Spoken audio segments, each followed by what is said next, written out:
We've tested over 100 espresso machines in the past few years. Some were really great, while others still have plenty of room to improve. The Roxy has very little room for improvement. I'd say it places in the top 3 among all these machines. All that for relatively little money and lots of features. I'll sum them up in this short version of our full review, highlighting the key points so you can quickly see what really matters without reading the whole test.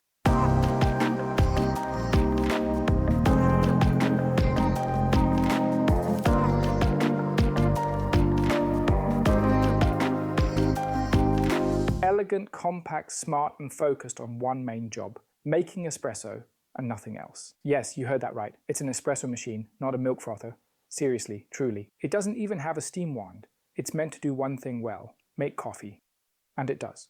It has everything you need to make good coffee, including stable temp control and decent extraction. This is the Roxy Espresso. It's €2,300, 2,300 francs, and includes a thick film heater. A flow-through heater that smartly only heats what you need for brewing, so it reaches operating temperature very, very quickly, practically in seconds. €2,300 might sound like a lot for an espresso machine at first glance. What's important though is to put it in the context of machines that also cost €2,300 and maybe aren't produced near Munich, but somewhere else in the world, frequently made overseas. And I have to say, what's packed into those €2,300 in features and the expectations around quality and what the machine ultimately delivers, that's more than impressive and genuinely stands out. But it outclasses machines in that price range. The machine is instantly minimalist and elegantly refined. It only has 2 buttons on the front that blink or light up, depending on the color of the function you want to use next, right then and there. There are 3 profiles you can save, and they're already pre-saved and available right from the start. With these 3 profiles, you can make coffee easily, even if you don't want to fiddle with settings or tweak anything yourself. If you don't want to mess with apps and profiles and all that, 3 profiles are already set up, especially for anyone just getting into making espresso. You can play them right here straight away, and they work perfectly, no problem at all. If you want to dig in a bit more, or if you want to understand the profiles or set up new ones, you'll need to connect the app on your phone first. It's totally intuitive. There are surprisingly few, actually absolutely none at all, connection problems. You notice it because with other apps or other espresso machines, we keep running into that too. Then both the machine and the connection to the scale struggle with connectivity, with pairing dropping out or stuttering intermittently. It's really simple. Exactly, you can hook up a scale as well, and that's really useful when we set the profiles.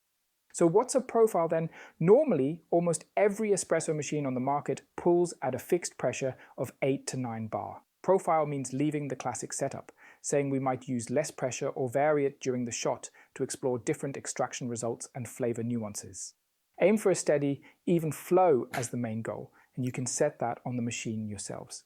And that totally makes sense, because that way you can really sharpen individual espresso roasts, I'd say, fine-tune and sharpen profiles, or bring the flavor out even more clearly, highlighting subtle flavor nuances more distinctly, and not just that. Being able not only to control pressure, but also to control flow, and to set both completely individually, also lets you experiment and dial in subtle flavor nuances far more precisely. To use profiles, and they're already set up in the app here, which make brewing coffee easier, and thus make brewing and pulling an espresso more accessible, guiding you step by step and helping deliver more consistent results every time, even for beginners. For me, that's one of the Roxy Espresso's most interesting features. When you hear profiles, you always think it's super advanced, but I'd say this machine is really well suited, especially for helping everyone make a good espresso, those who are just starting. Because what does the machine do? It gives you a profile that doesn't say 8 bar or 9 bar, but 1.6 milliliters per second.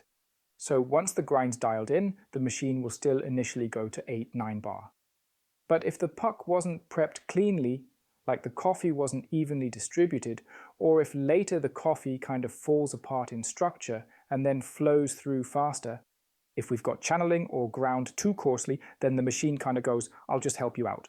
I've got this fixed flow of 1.6 milliliters, and that means even if you mess up the settings, you'll still get a good espresso consistently and reliably. If you ask me what I'd tell a manufacturer to do to make an espresso machine that's especially good for people just starting out with coffee, I'd say keep it simple and intuitive.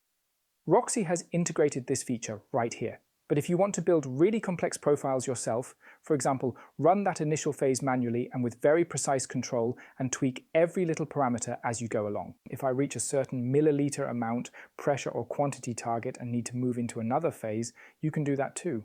The Roxy basically gives you no limit there. There's only a single limit and it affects very, very few playfields, namely the maximum flow per second that's capped here at 5 milliliters.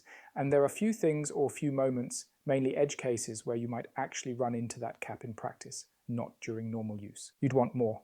But I'd say that's criticism at a very high, almost nitpicky level. There are a few other criticisms I want to mention quickly. The drip tray itself is really, really small.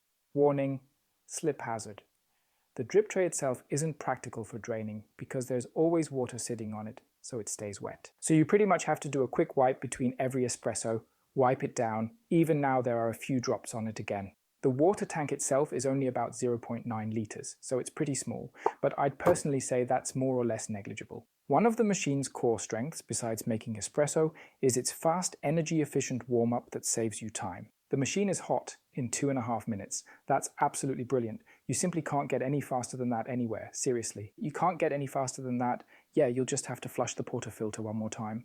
So it's hot too, since the thick film heater doesn't heat it up that fast. But the machine itself is then just brew ready, and that's awesome. It's really fast, which also means you get shots quicker and with less waiting. Which means that, as a result, the Roxy has the lowest energy footprint we've ever measured, based on all our lab and field tests so far. At just under 0.06 kilowatt hours for 5 espresso pours, including the initial warm-up. That's top-notch. Hats off to the colleagues in the Munich area for getting this machine running and giving you such a great, powerful tool. I really admire their dedication and craftsmanship. It makes the machine extremely reliable, efficient, wonderfully dependable, and a joy to use. Who would I recommend the machine to?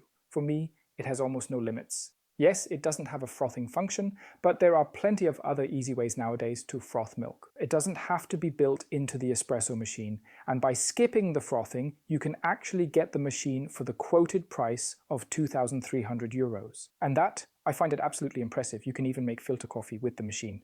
The Roxy comes with a hanging filter holder included. Perfect for making filter coffee right in the box. But you can also set the filter directly on a cup. Just pull out the drip tray and take off the metal plate if you've got a taller cup. Or you can just slip this straight under it. That's also possible. The hanger for the filter holder, in our view, is a bit too cramped up top, so it doesn't leave much room or airspace above, especially for taller cups. The filter barely fits in there, but you can also just place the filter on a cup instead. So you'll have the right size and can use those flow control options in the app. Say, I want to program several pulses at X milliliters per second, and then brew with that, tweaking as needed for best results. Again, with the 5 milliliters per second limit, it's not really suitable for larger volumes in my view, but if you want to brew around 150 to 200 milliliters of filter coffee a cup, then you can do that with the Roxy, and it's really quite quick, because you also benefit from being fully ready in 2 minutes flat. Both for espresso and for filter coffee, you naturally benefit from the noticeably superior temperature stability. It's not in the top 3, but I'd still say it's overall comfortably in the top 10 of all the espresso machines we've tested so far. Again, absolutely exemplary. Really, really rock-steady temperature stability. Pretty much spot on with a slight offset that we just found in our 2-degree model, which we've observed and confirmed during testing. But you can change that in the settings.